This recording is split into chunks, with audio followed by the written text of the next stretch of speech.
Praise God. At ang inamahal ay tuloy-tuloy na po sa mga gawain ng ating dakilang Diyos kung saan tayo darako na po sa pakikinig ng dakilang ebanghelyo ng kaligtasan. At ang lahat ay aming inaanyayahan tumayo bilang pagbibigay galang sa dakilang ebanghelyo ng kaligtasan na dadalay papangaral ng ating minamahal mga aral, ng ating beloved preacher, beloved Brother Joey Mancera. Amen. Praise God. God bless you po, my beloved co-preacher, beloved Brother Bob Dilum. Tayo pong lahat ay tumayo. Let us stand up. Hallelujah. And let us pray. Dearest Heavenly Father, we come unto thy throne of grace, beseeching you, O Lord, to please forgive us from all our sins and unrighteousness. Through the first prayer of our dearly beloved and honorable Pastor Evangelist Wildy Shrad Almeida, your end-time prophet, anoint your message of salvation. Bless us all in the name of our dearest Jesus, and we cast out all demons of hindrances, doubts, and unbeliefs. Cast out in the name of our dearest Jesus. Amen and amen. Praise the Lord. Palakpakan natin ang ating dakilang Diyos, yung pinakamalakas na palakpak at pinakamalakas na sigaw ng Hallelujah! Praise the Lord! Amen. Praise the Lord. The highest praise, worship, glory, honor, and thanksgiving to our loving God and Savior, dearest Jesus Christ. And we give double honor and respect to our dearly beloved and honorable Pastor Evangelist Wildy Shrad Almeida, the end-time prophet of our loving God. And we will always remember and cherish the precious memories and the blessed teachings of our dearly beloved and honorable Assistant Pastor, Lina C. Almeida, and to all the beloved children, children-in-law, grandchildren, great-grandchildren, to all the beloved family here and abroad. Hallelujah. A pleasant afternoon po to each and everyone. We love you so much. Amen. Praise the Lord. And to our beloved workers in the vineyard of the Lord, our beloved brethren all over the world, especially our beloved visitors, at our live webcast viewers, hallelujah, welcome to the royal family. And we wish you, each and every one, a Merry, Merry Christmas and a Happy New Year. Amen. Praise the Lord. We're so much blessed in Christ alone. Narito tayo dahil sa pag-ibig ng ating pinakamamahal na Panginoong Jesus. From the book of John, chapter 20, verse 31, amen. Praise the Lord. The book of John, chapter 20, verse 31.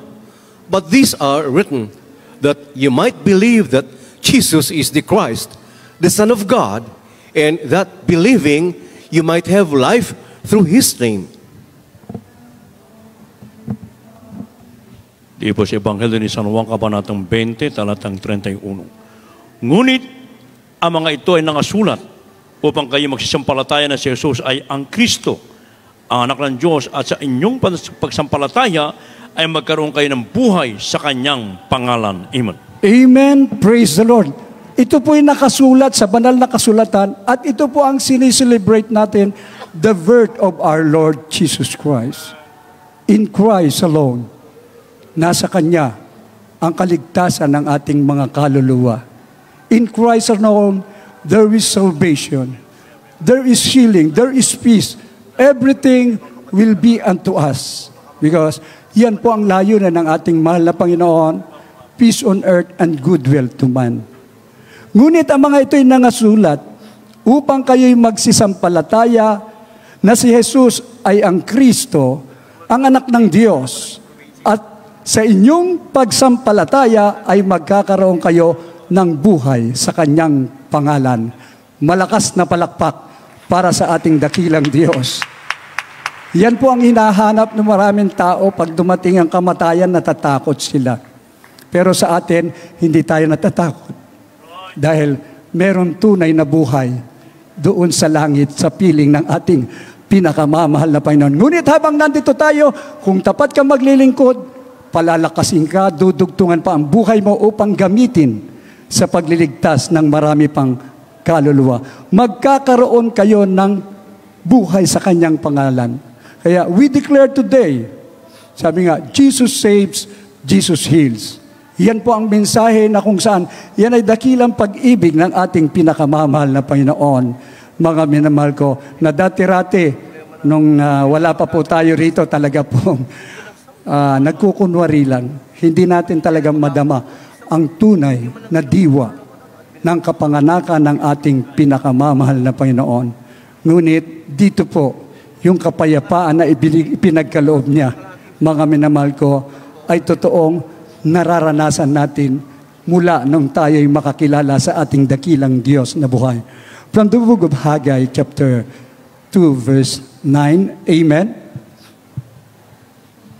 The book of the prophet Haggai, chapter 2, verse 9.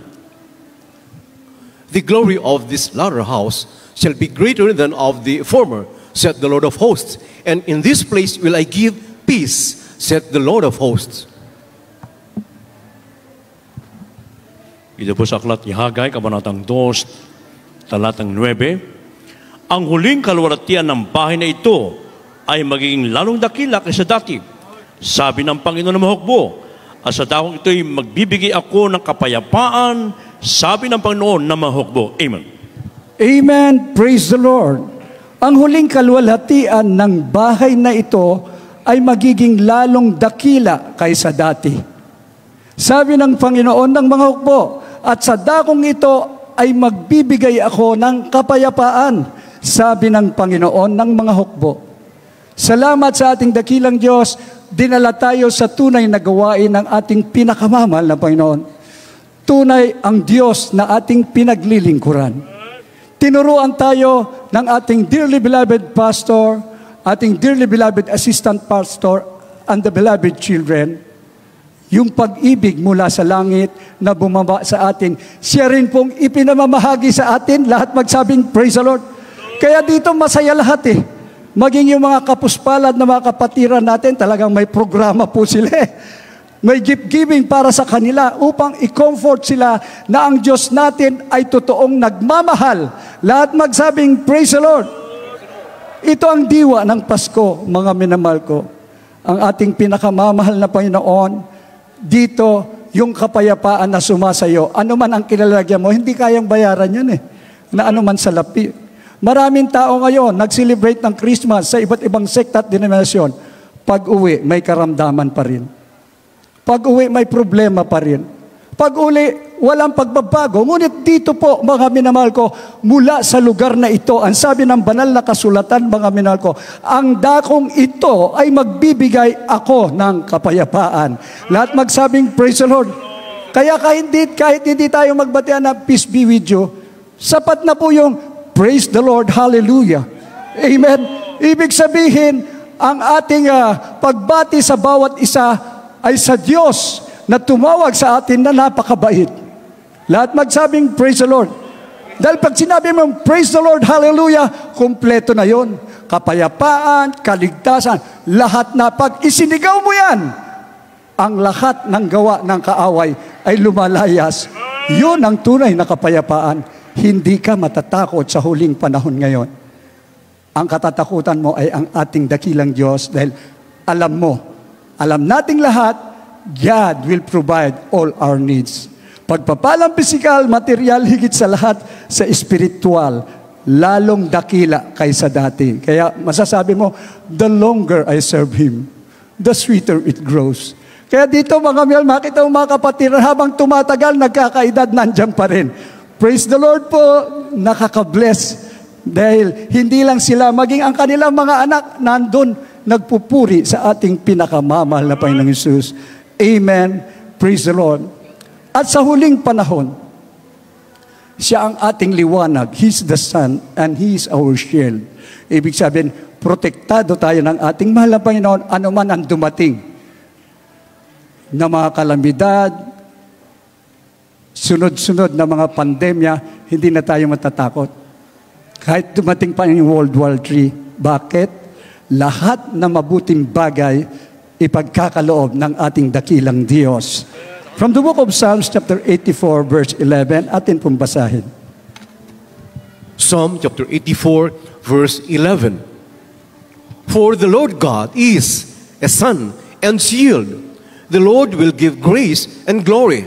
No good thing will He withhold from them that walk uprightly. Ito po sa mga awit, Kabanatang 84, talatang 11. Sapagkat ang Panginoon Diyos ay araw at kalasag, ang Panginooy magbibigay ng biyaya at kaluwalhatian. Hindi siya magkakait ng anumang mabuting bagay sa nagsisilakad ng matuwid. Amen. Amen. Praise the Lord. Hallelujah. Totoo po na ang panalangin ng propeta ay nakakaabot hanggang langit. Dumarating sa atin. 3 John chapter 1 verse 2, ang sabi, Beloved, I wish above all things that thou mayest prosper, be in health, even thy soul prospereth. Yan po yung napatunayan ng mga matatapat na mga anak ng Diyos. Dati batbat ng karamdaman, nandun sa ospital, tinanggihan, at sabi, ipasa Diyos na ang karamdaman. Isang araw, sa himalang kapamaraanan, tinawag sila rito, na patunayan na siya ang dakilang manggagamot. Hirap na hirap, pero patuloy na dumalo ng dumalo, nagtapat sa lahat ng bagay, lalo na sa pagbibigay. Sobra pa ang ibinigay ng Diyos sa kanila, higit sa kanilang inaasahan. Mga minamahal, spiritually, kung ikaw ay narito, sabi ng ating malabay, lumusog ang ating kaluluwa. Paano lulusog ang ating kaluluwa? Kung malamig tayo, ayaw na natin, napapagod na tayo. Mga minamahal, kaya nga tinuruan tayo ng mahabang pagpupuri, pagpapasalamat sa ating dakilang Diyos dahil umaasa tayo na mahaba rin ang pagpapalang ibibinigay niya sa atin. Palakpakan po natin ang ating pinakamamahal na Panginoon. Sapagkat ang Panginoong Diyos ay araw. Pag wala ng araw, madilim. Mga minamahal ko, hindi mo alam kung saan ka tutungo. Pero sumikat ang araw sa atin. Maliwanag pa sa sikat ng araw na totoo nga, tayo'y Kristiyano, anak ng Diyos, tagapagmana ng buhay na walang hanggan. Siya ang ating kalasag. Kaya, pagka yung mga major testimony, mga kapatiran, hindi na makapalakpak, parang natural na rin. Binaril, hindi tinablan. Nilason, hindi namatay. Nalaglag sa bangin ang sasakyan, nagpagpag lang, ang daming patay, siya buhay. Palakpakan natin ang ating dakilang Diyos. Pag gano'n ang mga patotoo, ipalakpak natin ng todo ang ating mahal na Panginoon dahil sa ang ating kalasag, mga minamahal ko. May proteksyon tayo. Hindi tayo pababayaan ng ating mahal na Panginoon. Meron bang ama na nagpabaya sa anak? No. Mga minamahal ko, ikaw ay anak ko. I will never leave you nor forsake you, saith the Lord. Hindi siya magkakait ng anumang mabuting bagay sa nga nagsisilakad sa Kanya. God is good all the time. Kaya bilang Kristiyano, Christian are good all the time. Huwag a-absent, dumalo lang ng dumalo. Ano man ang kaganapan, ang pinakamaganda nito, yung yumaman tayo sa pananampalataya. Hindi baling hindi ka mayaman sa mundo, ngunit mayaman ka sa pananampalataya, mas sigurado tayo dahil ang ating patutunguhan, mansyon sa langit, sa piling ng ating pinakamamahal na Panginoon. Physically, materially, spiritually. Kaya yan ang pinatotoo natin sa iba para makumbinsi natin sila. Halina kayo. Ang Diyos ay mabuti. Lahat ay tinatawagan. Kaya sa mga oras na ito, pag may kumatok sa inyong pintuan, pagbubuksan nyo, tiyak, ngayon doorbell na yan, no? Pero ngayon po, somebody is knocking at your door. Maging kayong mga baguhan, o kaya yung mga datihan na nanlalamig na. O yung mga humiwalay na sa ating malapay noon, na ngayon ay nanunood ng ating webcast. Kung sakasakaling kumatok ngayon ang ating malapay noon, pagbubusan niyo po ba siya? Malapit na ang pagbabalik ng ating malapay noon, baka maiwan ka. Amen? We want to be with the Lord forever and ever. Revelation chapter 3 verse 20. Amen. Atin pong basahin. In the book of Revelation chapter 3 verse 20, to him that overcometh will I grant to sit with me in my throne, even as I also overcame and am set down with my Father in his throne. Revelation chapter 3, verse 20. Amen. The book of Revelation chapter 3 verse 20, Behold, I stand at the door and knock. If any man hear my voice and open the door, I will come into him and will sup with him and he with me. Amen. God bless po, beloved Doc. Amen. Ito po sa Apokalipsis, Kabanatang 3, talatang 20. Narito, ako'y nakatayo sa pintuan at tumutuktok. Kung ang sino man ay duminig ng aking tinig at magbukas ng pinto, ako'y papasok sa kanya at hahapong kasalo niya at siya'y kasalo ko. Amen. Amen. Praise the Lord. Remember the place, Bethlehem. Mga minamahal, kumatok ang ating pinakamamahal na Panginoon, hindi po doon sa mga mansyon o mga milyonaryong tao ng panahon na yan. Kumatok siya sa Bethlehem. Pinagbuksan ng mga pastor. At doon ipinanganak sa sabsaban ng ating pinakamamahal na Panginoon. Ang kasama niya, yung mga alaga ng mga pastor na yan. Mga minamahal, for you know the grace of our Lord Jesus Christ. Though He was rich, yet He became poor. That through His poverty, that you might be rich. Hindi ba't yan ang nararanasan natin ngayon? Mga minamahal ko, mula nung pagbuksan natin ang pintuan ng ating mga puso, ang sabi po, narito ako'y nakatayo sa pintuan at tumutoktok. Pangkalahatan po ito, mga minamahal ko, maging sa mga baguhan. Kung ang sino man ay duminig ng aking tinig at magbukas ng pinto, ako'y papasok sa kanya at hapong kasalo niya at siya'y kasalo ko. Do you want to be a Bethlehem today? Mga minamahal ko, now is the time. Malapit na ang pagbabalik ng ating pinakamamahal na Panginoon. Jesus is the same yesterday, today, and forever. Hanggang kasalukuyan, hindi po tumitigil ang Ibanghelyong ito upang maraming tao ang pagpalain. Ang sabi po, mga minamahal ko, papasok sa iyo ang ating mahal na Panginoon, kasalo mo siya at siya'y kasalo ko. We will be with the Lord. Ang taong walang Espiritu ni Kristo sa panahon natin ngayon, ayun, napabilang sa mga namamatay at napapahamak. Ngunit ikaw na magbubukas na iyong pintuan, kailangan totally bukas, huwag alanganin, ha, mga minamahal ko. Buong puso, buong lakas, buong kaluluwa, open your door so that our loving God will enter into your heart. At ito ang simula ng tapat mong paglilingkod habang tayo nag-aantay ng nalalapit na pagbabalik ng ating mahal na Panginoon. Bakit may mga umaayaw? They deny our dearest Jesus. Pero I declare today, ang umaayaw ay hindi nagwawagi. At ang nagwawagi ay hindi umaayaw. Palakpakan natin ang ating pinakamamahal na Panginoon Jesus at ang pangako ng Diyos. Ulitin ko po, the Spirit, ang Holy Spirit, pag sumaatin, when the Holy Ghost will come upon you, you are now a living Bethlehem.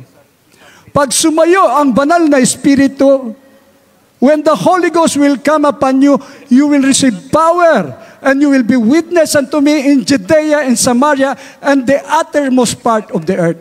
Yung power ngayon, pinag-uusapan eh. Kaya may mga nuclear power, nakaredy na eh.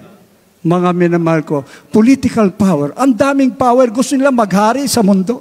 Pero sa Jesus Miracle Crusade, pag sumayo pala ang banal na Espiritu, you have all the power against Satan. Dahil ang mundong ito ay totoong binulag na ng kaaway ng Diyos. Ngunit dito po, sa banal na gawain dito, sumilay ang liwanag. And today, we declare we are more than conqueror in the name of our dearest Jesus. Wala tayong kinatatakutan, anuman ang kaganapan, but the joy of the Lord is our strength. Siya ang dapat nating katakutan. Kaya mula sa araw na ito. Sumunod tayo sa kalooban ng ating dakilang Diyos. And if you're willing and obedient, you shall eat the good of the land. Palakpakan po natin ang ating dakilang Diyos. Amen.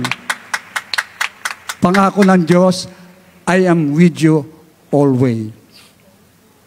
Kailangan mula ngayon at mga susunod pang Pasko, sumasa atin ang ating mahal na Panginoon habang nag-aantay sa kanyang nalalapit na pagbabalik. From the book of Matthew, chapter 28, verse 20. Amen. Praise the Lord. The Gospel, St. Matthew, chapter 28, verse 20. Teaching them to observe all things whatsoever I have commanded you. And lo, I am with you always, even unto the end of the world. Amen. Ito sa Ebanghelyo ni Mateo 28:20. Na ituro ninyo sa kanila na kanilang ganapin ang lahat ng mga bagay na inuutos ko sa inyo. At narito, ako'y sumasa inyong palagi hanggang sa katapusan ng sanlibutan. Amen. Amen. Praise the Lord.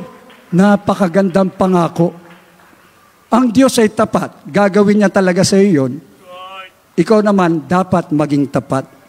Ang sabi po, ang lahat ng mga bagay na inuutos ng ating mahal na Panginoon, siya ang masusunod. Thy will be done.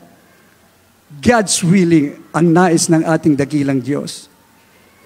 At narito ako ay sumasa inyong palagi hanggang katapusan ng sanlibutan. Palagi po, mga minamahal ko. Kaya dito, anywhere, any place, anytime, mga minamahal ko, God is with us. Protektado tayo ng ating mahal na Panginoon. Minsan dumarating ang karamdaman, pagsubok, ilhod natin sa ating mahal na Panginoon. Magsumamo tayo. Ang Diyos, ang dakilang manggagamot. May problema ka sa financial, unahin mo muna yung pagtatapat. Sa maliit na bagay hanggang malaki, totoo po. And God will supply all your needs. Sobra-sobra kung magbigay ang ating pinakamamahal na Panginoon. Ang sabi po, malapit na ang pagbabalik ng ating mahal na Panginoon. Habang ikaw ay may hininga. Habang ikaw ay nagpupuri sa Diyos. Habang ikaw ay nananalangin, sumasampalataya sa Diyos na makapangyarihan. Ang sabi niya, ako'y sumasa inyong palagi. Palakpakan natin ang ating dakilang Diyos. Kaya bilang ganti, ay palagi rin natin pupurihin. Pasasalamatan ang ating pinakamamahal na Panginoon hanggang katapusan ng sanlibutan. This is reality, maging doomsday, kung ano-ano mga hula, ito ang mangyayari sa 2024. Mga minamahal ko, alam na natin yan. Nakasulat sa banal na kasulatan, kung maganap man yan, nakasulat yan, kaya lang hindi natin alam kung anong petsa magaganap ang pagbabalik ng ating mahal na Panginoon. Itaas mo raw ang noo mo dahil malapit na ang iyong kaligtasan. Tapos na ang kahirapan. Nagtiis ka rito sa mundo nating kinagagalawan. Ngunit sinasabi ng Diyos, mabuti at tapat na alipin. Nagtapat ka sa marami. Pagpapalain kita ng mas marami pa sa higit na iyong inaasahan. Malakas na palakpak para sa ating pinakamamahal na Panginoon Jesus. We're so much blessed today. Talagang ang Pasko ay para sa mga tunay na Kristiyano. Kaya nga mga minamahal, sabi nga po, in Christ alone. Sa ating pinakamamahal na Panginoong Hesus lamang po tayo aasa sa huling panahon.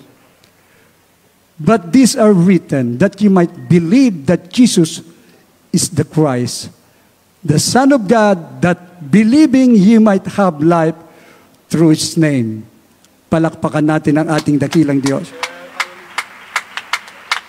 This is the true church of the living God. Sa mga baguhan, sa ating pagtatapos, na-experience po namin yan sa bawat isa sa amin. Through the prayer ng ating dearly beloved pastor, my beloved wife ko po, bago po mag-December 27 of 1995, supposedly po, tatanggalin ang mattress niya, hindi na magbubuntis. Prior to that, isang raspa, siya po ay 4 na beses nakunan, isang major operation. Yung final operation, totoo po, maganda pala ang maging televiewer ng Jesus Miracle Crusade. Through the prayer ng ating dearly beloved pastor, ni-repair lang po, pero nagkaroon ng pag-asa. After 1 year, pinagpala kami ng malusog na baby, mga minamahal ko, through cesarean section, December 27 of 1994, ipinanganak. Ako na po ang pinakamasayang ama ng tahanan dahil nagpakilala ang Diyos na siya ay sambahin sa espiritu at katotohanan, na merong tao ng Diyos, propeta, na nanalangin sa bawat tao hindi pa nakikilala sa ating mahal na Panginoon. Salamat sa Diyos. That is really a great miracle. Ang pangalan po ng batang yan, ngayon binata na po Chestil. Jesus, thank you, Lord. Yan ang pumasok sa puso't isipan namin. Pasasalamatan natin ang ating pinakamamahal na Panginoon. Kaya lang saan? Hindi pa natin alam kung saan ang tunay. Dumating po ang pagsubok.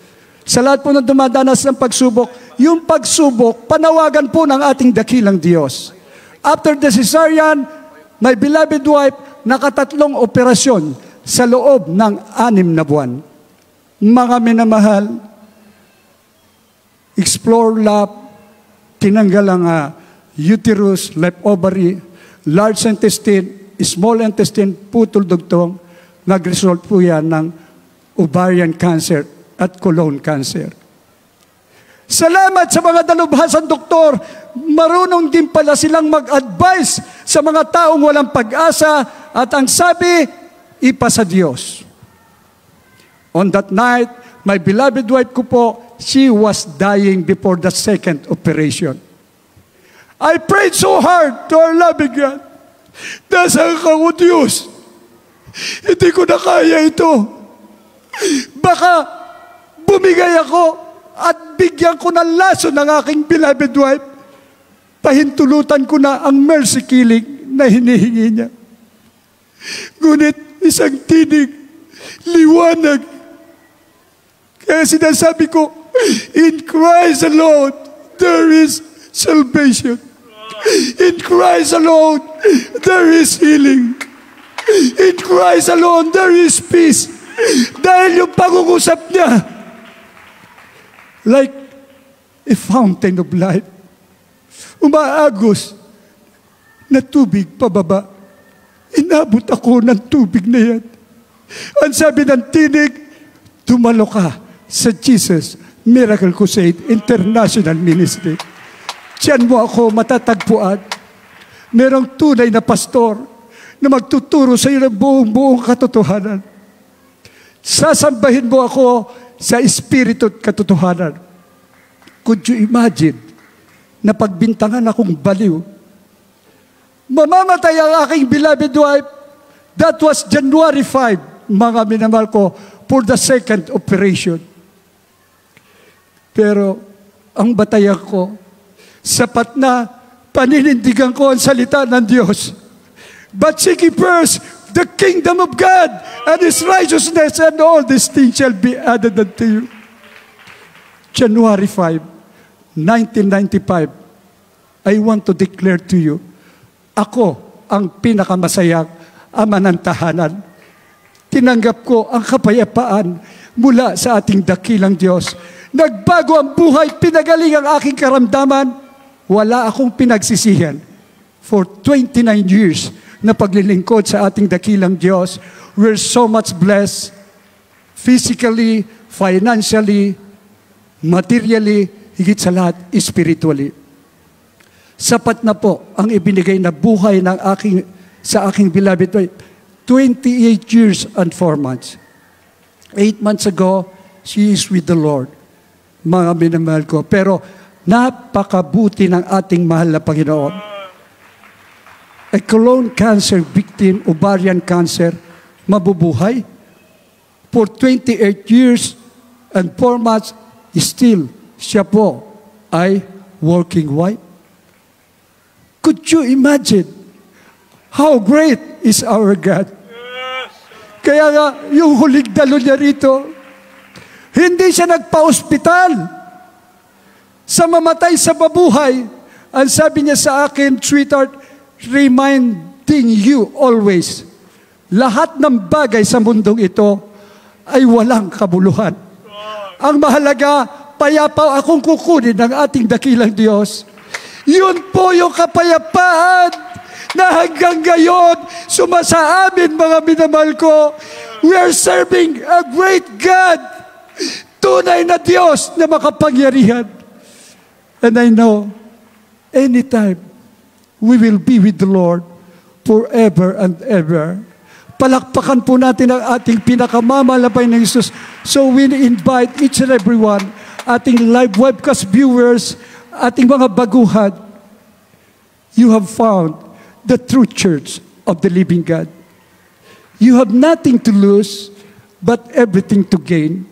Pag sinabing gain, lahat ng pagpapala, ibibigay sa inyo ng ating pinakamamahal na Panginoon. Magpatuloy lamang kayo hanggang sa kanyang pagbabalik. Amen and amen. Praise the Lord. And our altar call song.